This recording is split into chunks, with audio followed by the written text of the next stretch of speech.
Hey everybody, it's RBB. Welcome to number 4 in Maya Basics. Today we're going to talk about some things about keeping your project organized and a few more techniques that will come in handy when you're modeling. All right, we were playing around the other day. Let's get rid of this. We don't need this, so we're going to open up a new scene.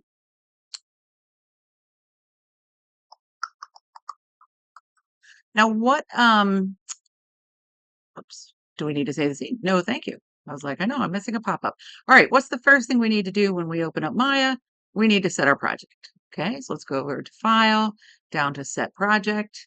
And if I don't, it probably is going to go into the default stuff. And I don't want my stuff going into any one of these other random projects. I want it to go into my YouTube practice. So I set the project. Okay, so now anything that I do here, anything that I set or remember or download files or images or whatever will all belong to this project. All right. First thing, besides setting your project to keep yourself organized, is when we start making things. In the last couple videos, we looked at how to create some primitives, some polygon primitives. When we create these objects, so let's go ahead and pop down a sphere real quick. So, poof, there's a sphere. Lovely. Okay, we could focus on this by hitting F to focus in. Right? We focus in on this object. It's at the origin. It was born at the origin of 0, 0, 0. And if we look at the attribute editor, we also looked at here on the third tab where we could change the subdivisions and make it more precise for how we need it to behave or what we need this guy to do. When you create one of these primitives, in theory, you already know what it is that you're going to build. When we talked about building with building blocks as a child the other day, you didn't just start piling up blocks and go, maybe this will be a spaceship. I don't know. You thought, I'm going to build a house, and you build a house or a car or whatever. So when you are plopping down primitives here, you have an idea of what it is you're trying to make. So each one of these primitives is going to be something. And when it's born, it's great to get into the habit of going ahead and naming what this guy's going to be. Okay, so I'm going to delete this guy and I'll show you for an example. Let's say we're going to make a table. Okay, well, to me, the most logical thing for making a tabletop would be a cube. So I'm going to drop down a cube here and I'm going to hit R to make it flat. This is a tabletop, right? I'm going to make it bigger and I'll make it a little bit longer. There you go, just sort of a generic table. Now I know that this is going to be a tabletop. I may or may not need any divisions, although I'm thinking ahead about what I want to do with this. But when this guy is born, over here in the outliner, okay, which is another window that lives over here, you can move it, but this is the outliner. You'll see that I just created polycube 1. Well, that's not a big deal. I only have 1 cube. But when I have 5 or 10 or 360 of these things, you don't want to say, oh man, I need to move polygon 172. That's ridiculous. You're never going to know. Or like, where are the table legs? Oh, it's one of these 400 polygons over here. So we want to get in the habit of when these things are born to go ahead and name them. So over here where it says polycube 1, if I just double click on the word polycube 1, I know that this is going to be a tabletop. I guess that's one word, tabletop. How you name it is up to you. It's your logic, unless your job or project tells you how to label things. This is a tabletop. Now, if you want to get really technical, it's tabletop underscore geo because it is geometry. And later on, I might have a camera. Maybe it's tabletop camera or tabletop whatever. In this case, tabletop geo. But as long as you have a tabletop, we know what it is, and that's great. Okay, so I hit enter, and now this guy, when we click on him, you'll see he is tabletop geo. Okay, here it is, tabletop geo. That's wonderful. All right, let's move tabletop geo over to the side for a second, and we're going to make a very simple table legs. Okay, let's make them out of cylinders. Now that would be a big old honker table leg, right? So let's go ahead and shrink that guy real small and make him tall. We'll make a couple of these. Now, of course, I could have dialed this in over here in my third tab. Besides subdividing, if I knew I wanted it to be 2 units high, I could have just typed in a 2 right here. Okay. Maybe I want this to be 2.5. Those are the parameters I was given. So there you go. It's 2.5. Now, this guy is going to be my table leg. right? Right now it's polycylinder 1. So double click on the name and I'm going to call it table underscore leg geo. Now later on, I'm probably going to forget to keep putting in the geos just because I just tend to forget that, but that's great practice to learn to do. Okay. Table leg geo, tabletop geo, table leg geo. Awesome. All right. Well, I need 3 more of these, right? Unless this is going to be some kind of, I don't know what, pedestal table or something. So I need more of these. I could go ahead and just move this guy out of the way and do that 3 more times, but that's not very efficient. It would be great if I could just duplicate this guy. So the next step we're learning today is how to duplicate. So now that I've already named it and it's table leg geo, when this object is selected, left click to select it, right? I'm going to hit Control D. Control D as in duplicate or delta. Control D. It doesn't really look like anything happened, but you'll see over here in the outliner, I now have table leg geo and table leg geo 1. Okay, which means there's another one here and it's right on top of that one. So if I move it to the side, it's like, what do you know? There's 2 of them. Now I need 2 more. I could just duplicate and duplicate, or I could grab both of these guys. I'm going to sort of marquee select both of them. So I just left click and drag to get them both. I see they're both selected. If I say Control D, okay, I have duplicated both of those. Okay, so now I've got 4 legs. Ad infinitum. If I need like 20 tables, I could now duplicate all 4 of these and make another table and then go by 2s. All right, but we see we have table leg geo 1, 2, and 3. Okay, 0, 1, 2, and 3. So now if I need to grab these legs, I'm like, oh, this is table leg geo 1, and maybe I want to break it or change it or do something to it. I know what this guy's called, and here's the tabletop. And if we want to move the tabletop back onto the table, now this is another little skill I'm going to show you. This goes back to what we looked at when we looked at basic navigation. This looks like it's pretty well lined up. It's kind of hard to tell. So we could alt left click and, oh, look, it's not lined up at all. Okay. It looked like it was, but it's not. So, we could go like this and we could try and place it. Okay. That's not right. But it's a whole lot easier to do this in the orthographic view. So if I hit the space bar, which we keep doing accidentally, right? Look, you can see that it's not aligned. So here I'm like, oh, okay, well, let me line it up in this window. Okay. Oops, not lined up in this window. Let me line it up in this window. Okay. And I can see it's also a little high. So boop, there we go. Now I know, and I can see from the top, it hit space bar over perspective and it is lined up. Okay. So that's a whole lot quicker than trying to like roll and look at it and move it and look at it. And where are we? We can always look and see where we are. We are right side up, we upside down. There we are. Okay. So there we have my tabletop geo and my table legs, table leg 1, table leg 2, table leg 3, and table leg 0. Great. There is my table. Now I want to move this table over to the side. So if I hit my move, oh no, just the tabletop moved. So I'm going to hit Control Z and go back. I could marquee select all of these guys, right? And you'll see they are all selected independently and I can move them over. Okay. I can move them as a whole set somewhere. And that's great. Well, let's say I want to knock this table over. I want it to fall over on its side. So I want to rotate it, right? Well, I've got every part of the table. If I hit E for rotate and I rotate, oh no, that's not right. Okay, they're all rotating independently because I have them all selected independently. I want them all to be a table. I want them to be one thing. So what we want to do is we want to put them together into a group, like a folder in a folder, right? So I want to grab all of my geometry that's going to be in this object, and I've got tabletop, blah, blah, blah, blah, blah, blah. Okay, Control G as in group. And that stuck all these guys together into one group. We've got a slightly different icon here. Now, before I forget, I'm going to call this table group. All right, table group. And hit enter. Okay, so there's my table group.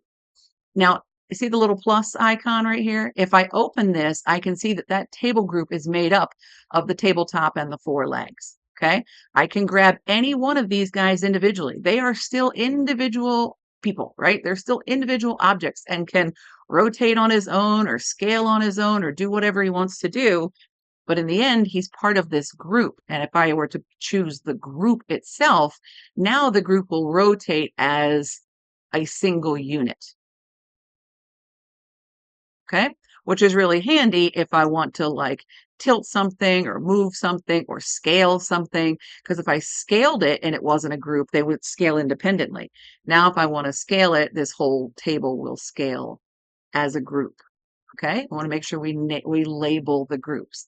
Now, can you duplicate a group? Why, yes. Yes, we can. Now that I have this group selected, I'm going to hit Control G, and it made a second. Oops, that's not right. I'm going to hit Control Z to undo. Back to my table group. Okay, it's not what I meant. I'm just testing you. I just want to see if you knew what I meant. So I'm going to grab the table group, and how do we duplicate? Control D as in duplicate or delta. So now I have two groups. Okay, each one of these pieces is still an independent piece of geometry. And because I labeled them, even in my new duplicated one, it's duplicated. They're named. Okay, tabletop group and tabletop group 1 still has their individual pieces in it. That's awesome. Okay, and the good thing about these guys is I could grab the two of these groups and group those. Okay, you can group ad infinitum. So I can have a group. Let's say I have a restaurant and I've got 10 tables, right? And I need to do something with the tables, which made them all smaller. Well, I can have groups in groups in groups. So this group is made up of this table and legs. This group is made of this table and legs. This group, okay, if I say Control G, now this one is called all the tables. That's really a dumb name, but you can see what I'm doing. All the tables group. Okay, and inside all the tables group is the two groups, and inside those groups are their individual parts. Okay, it's really not complicated if you think about it. It's a set. It's a set of stuff, right? It's a set of stuff. And if I have another set of stuff, if I want to take them together, I could put them in a box together. Now, this part right here may seem a little confusing, so you can just hum and hold your ears if you don't want to learn this part. But one thing I want you to sort of recognize or be able to look at, I often see my students and they'll have groups and groups and groups and groups. And I think it's because what they're doing is, I'm going to see if I can do it because I'm not really entirely sure what they're doing. I think they're saying Control C, Control V. Okay. Now, when I say Control C, Control V, I cut and paste, but it's not doing the same thing. So you'll notice right here, it just randomly made a group. And in that group is this pasted all the tables group. Okay. Well, that's not what I wanted, right? I just wanted this piece of geometry. And it's like, well, what's in there? Well, that's in the pasted group 1, and that's in the paste. I got level 2. So by just copying and pasting this one piece, I've got this 4 levels deep thing that's just supposed to be this one leg. Okay. So I know that if you are one of my students and you're listening right now, don't copy by copy and paste. It's not the same thing. But if I want to duplicate something, I grab all the items and Control D to duplicate. There we go. Now we have them all. I'm not going to hit delete. Get rid of those. Okay. But that's what they're doing. They're grabbing stuff and they're saying Control C, Control V. Now, yeah, look, it copy and pasted. What are you talking about? It totally worked. Okay. But inside we've got a pasted one, a pasted group, and pasted all these things when it's not like, what's this one? Yeah. Don't do that. All right. I'm going to delete that group. If you want to duplicate, it's not the same as cutting and pasting. All right. Okay. Now here's the thing I wanted to show you about. Let's say you do have groups and groups and groups, or something goes wrong and it's all kinds of crazy. In Windows, in the general editors. Okay. Now remember that Windows is generally where you can see any of the tools and tool sets and things that exist, right? Here's our general editor tool set, our modeling editors, our animation editors, right? What we want is a general editor, Windows, general editors, and we want this thing called Hypergraph hierarchy. Okay, that sounds all kinds of fancy, but hierarchy, that's going to kind of tell you what we're doing, the hierarchy, right? Who's in charge? I work with this person. We both work for this guy. He works for this person. That guy works for this person, okay? So when we open up the hypergraph hierarchy, this little window opens, and it's really kind of basic. It looks kind of a little intimidating, but it's really just an outline. Do you remember outlines from like middle school? This is going to show us everything in our project. So as our project gets bigger, this thing could be full. All right. What we see is just, it's really exactly what we see right here. We have all the tables. Okay. And when we click on it, it's all the tables. What's inside? Who's the boss? This is the boss of these two vice presidents, table group 1 and table group. Okay. These two vice presidents have some underlings that work for them. 2, 3, 4. Okay. Now this guy seems to have an extra leg. Oh, no, I'm sorry. Tabletop and 4 legs. Okay. These guys are part of this group. This level is part of this group. If we ever had crazy things in here, or if we had a group with nothing in it, you can look at it. You can open up the Hypergraph, and if you see group and there's nothing there, okay, it's not really a group. So it's one way to sort of clean up your scene. If you have a bunch of things that are labeled groups and all kinds of craziness, but it's not, you can look in the Hypergraph hierarchy and kind of see the workflow. Who works for who? If we want to take something out of a group, it works the same over here in the outliner as it does here. Let's say that this guy, this table group 1, he is no longer playing with all the tables. He wants to leave this group. You're going to middle mouse click, okay? Middle mouse click and drag this guy out of the group. Boop. Now he is his own group. Now, if you look here, all the tables group only has one guy working for him, and that guy has stuff in him. So there's no reason to have this main level anymore. I'm going to take that guy out, and I'm going to delete this over the top group. All right, these guys are independent. If I were to grab both of these in the hypergraph hierarchy and group them, okay, now all of those guys are part of one group. All right, so it's just another way to sort of see the outliner right here. So if I grab this group and this group, boop, and group, see, I put it back there. And then this group could be in another group. But I see in my students, a lot of times they'll have group, pasted, pasted, pasted, group, pasted, pasted, pasted, group, pasted, pasted, pasted. And it's like 3 or 4 levels down, which may or may not break the scene at this point, but it's bad form, it's messy, and eventually when you're trying to track something down and something's broken and screwing up your scene, you're going to have a really hard time figuring out what that is. All right, I think that's enough for today. I just wanted you to kind of see how to keep our scene organized. And as we get a more complicated set, well, let's name that. This one's group, right? This is tables group. And inside the tables are the tables. Okay. I guess that doesn't make sense. Let's say all the tables. Or dining room. Dining room. Whatever. It's up to you. I'm not the boss here. Okay. There you go. So we want to keep our scene organized. We set our project, so everything's going in the right project folder. When we create geometry, even if we know somewhere down the line, this thing is eventually going to be a spare wheel. Now, we haven't even built the whole RV or whatever it's going to be attached to, but I know this is eventually going to be the spare wheel. I can do it right now, or I can do it as I get a little further along. Maybe I want to build the whole wheel first, so I don't have a zillion things, but really to get into good practice this is going to be the spare tire. Spare tire. What's the thing in the middle called? Not the rim, the center, I don't know, axle thingy. I don't know. I'm not going to put it because I don't know what it's called. But the middle, the thing the tire goes on. Right? Tirer. This one is tirer than the other. Oh, heck. Middle of tire. There you go. Works for me. All right. So now in our hypergraph hierarchy, if we were to look what's in here, our hypergraph hierarchy, general editors, hypergraph hierarchy, there's a hotkey for that too.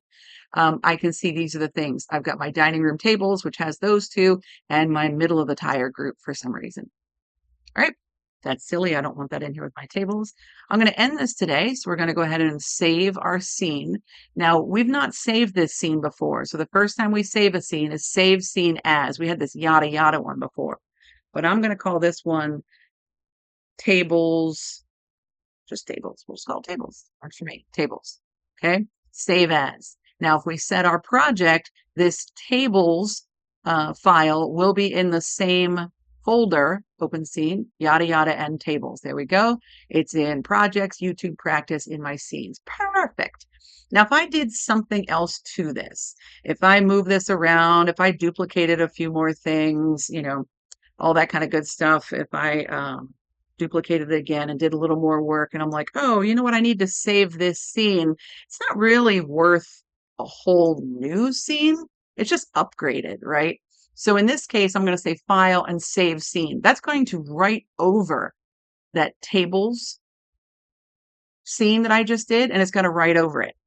You don't want to do that too often because let's say I keep doing that and I keep saving it as tables, tables, tables, tables, tables, like closets, closets, closets, closets. And eventually I screw something up and I break it. I have nothing to go back to. So when I do something significant, let's say I grab all of these guys, get all my groups, okay, and I duplicate that again, and I just got a whole dining room going. I don't know what I'm doing. Okay. Got a whole dining room going right here. And whew, I've been working for a long time. Now what I want to do is instead of just save this scene, if you look under File, Increment and Save. I'm still working on my tables, but this is like next level stuff, right? So Increment and Save. Now what that does is it automatically renames this scene as the same tables, but now it's numbering them, 0001. So later on, I do something awesome to these tables, 0002, 0003. So there's save scene as for your brand new scene, save scene to write over that scene, and increment and save to make a new iteration and level. So now when I open a scene, we're going to see 3 scenes. We'll see yada yada, tables, and now our iteration that got better. So if I screw up tables 0007 and totally crashes, I totally wrecked something, I only have to go back to table 0006, not all the way back. All right, awesome. All right, that pretty much sums it up for today. And I hope that was helpful. If this jumped ahead of anything, don't forget you can go back to point 5, 1, 2, and 3, and just pick and choose as you want to see what you need to learn. All right, I'm going to shut up for a minute so you can take your quiz, and I'll see you next time. Bye-bye.